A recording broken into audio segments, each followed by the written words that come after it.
mention also, among the other macro phenomena like, rising loneliness, or we could talk about COVID or social media, there's also some economic trends happening in higher education right now. Jan, if I could bring you in again, you've written a little bit about, what it means for students who come to campus and see themselves or are encouraged to see themselves as something close to customers, rather than a more traditional conception of a student. Can you tell us about what you've seen as an administrator and why that might be related to these questions of free speech? So it's definitely related. I don't want to lose a thought that was just prompted, and I'll come back to this Sure.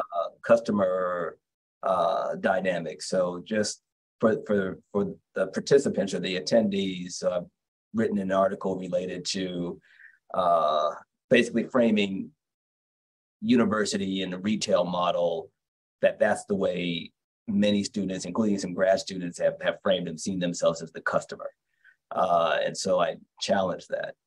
I want to come back to actually what we're doing right now, and also how this signals and what's important for students. So Kevin and Jay just disagreed, okay, on something. And they're both smiling right now, okay? So, and what Jay said about social media, I'm jotting notes here because this is the beauty of the academy. I enjoy this stuff. This is one reason why we're here, and I miss these conversations. For me, life is in seminar. All right, so this is enjoyable. So let me make this point. So we have to show students how you can disagree without being disagreeable. They're both smiling. There was a challenge, but I'm bringing social media in here. More than the post, I end up scrolling through the comments. I want to see how people are reacting to what they're seeing. It doesn't matter whether it's music or a political screed or something, and I'm reading the comments, and the extremes are all in the comments, more so arguably than the post, where someone is just so critical, hypercritical and disrespectful. And then somebody jumps in on that one, and then people keep on talking about. There has been, if anything, social media has taken the courtesy away from discourse because of the anonymity that's embedded in social media. Arguably, people will just go in and just say just disrespectful things. Now you have a generation of social media natives, not just digital natives, but social media natives, and compound that with what the pandemic has done. So we've got like three years of a pandemic impacting people, and they've been interacting not in virtual worlds. And so when it comes down to sitting in front of people, they not only do they arguably not know how to communicate effectively, they don't know how to argue points effectively in a social situation that many of us had. So it's important for us to create that environment for them. So I could talk about consumers, but I want to push this out there. So it's an idea that this conversation is really just prompted, is that I'm not sure they know how to do it. And we haven't done the best job of demonstrating that. And in the classroom, I miss the classroom. I used to tell students, look, have contrary views, be that person who is a dissenter.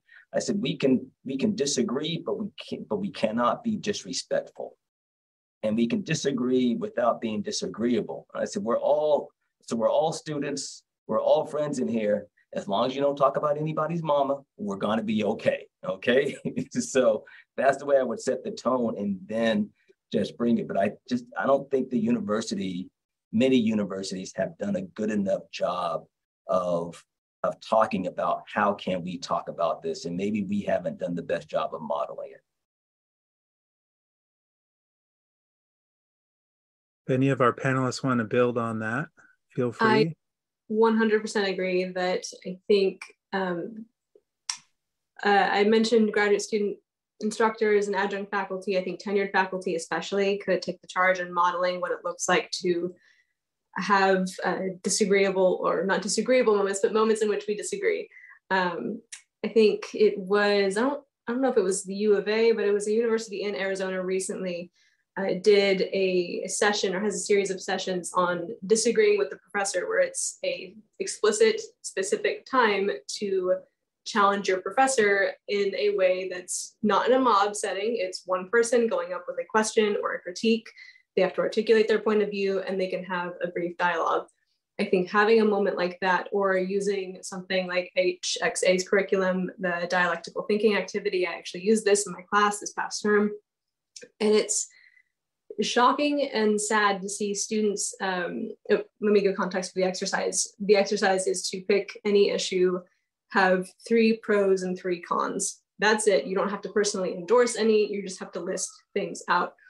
And none of my students picked any political issue at all, saying explicitly, I am afraid to talk about politics. I don't know what's going to happen. And it should perhaps not fall on the people with employment precarity to start endorsing these things. I think it does anyway, just by nature of who's doing the instruction now. But tenured faculty really, I don't think, have an excuse not to incorporate more diverse ideologies in their curriculum. All of the instruction or advising I've received on diversity in my curriculum or in my syllabus has been about either gender, ethnic, racial diversity, yet somehow all of this variety of identities comes down to a very narrow scope of what is allowed to be said on given issues.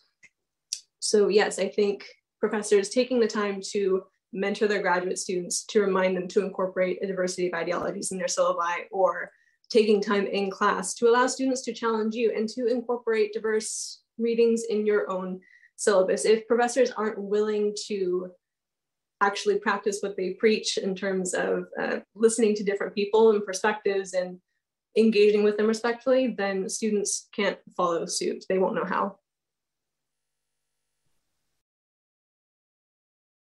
If I can just follow up on some of these points. I agree with everything that's been said here in the strongest possible terms, actually. I think modeling behavior and disagreement, as Jan suggested, is crucial. I think pedagogically, there are things that we can do.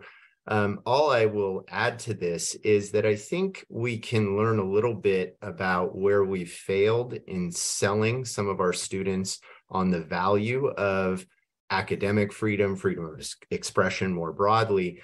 When we look at the data, for instance, and this is what my piece on the blog for Heterodox Academy was about, the marginalized groups that arguably historically have benefited most from norms of political tolerance and free expression are actually now most suspicious and least likely to endorse those values. So why has this happened? I think it's in part because we've done a poor job of speaking to groups in particular that historically have been marginalized. And there's kind of an ideological dimension to this. So research in political science, for what it's worth, which is not everything, consistently shows that liberals and conservatives talk about and think about politics differently. So conservatives talk and think about politics in terms of in largely philosophical or value-oriented terms. So if you track rhetoric of Republican politicians, for instance, they're frequently talking about liberty and tradition and patriotism and individualism. It all operates at the level of values. For Democrats and progressives and liberals, the focus is often on groups. So you hear a lot of rhetoric about African Americans or the LGBTQ community or the working class, but the way in which they think about politics and sell it is largely on the basis of who benefits and who pays the costs. And I think what has happened in universities is we've drifted too much in the direction of relying on values-based arguments to try to convince our students that free expression and tolerance are for them. And I think if we reframe some of our arguments, and my thinking on this has been incredibly persuaded by actually Jay's book, which I highly recommend to anybody who's thinking about not just free expression, but the relationships between groups, how to forge common identities and how to mobilize those identities in the direction of things that we favor.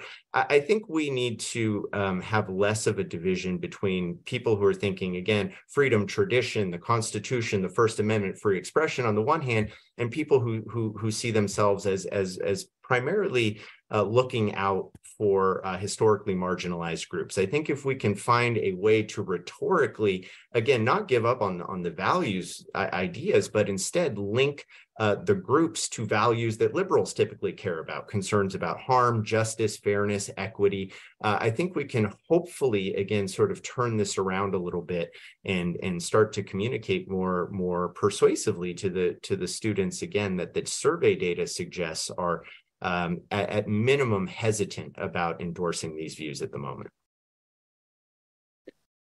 Kevin, just to follow up on that. So are you suggesting that to make the case for more wide-ranging conversation, open inquiry, viewpoint diversity, there's more of a pragmatic argument to be made that there's something in the best interest of your group, or is it also just the types of values that we're talking about when we make those arguments? Yeah, I think there is a pragmatic case to be made. And, again, I think that's probably where we have failed most. It's hard to identify exactly whether this failure is occurring before they arrive at the university or it's something that's happening at the university itself. So I would actually love to hear about high school education and curriculum decisions connected with some of these ideas. But again, just from the data that we have over the last couple of years, it's clear that groups, again, that have historically been again, the beneficiaries have taken advantage, have been protected by constitutional protections, but I would even argue norms related to political tolerance are now, again, sort of reluctant to endorse them at the same levels that we might expect. So again, without knowing exactly where that disconnect is occurring, I think it's worth reflecting on how we might address that.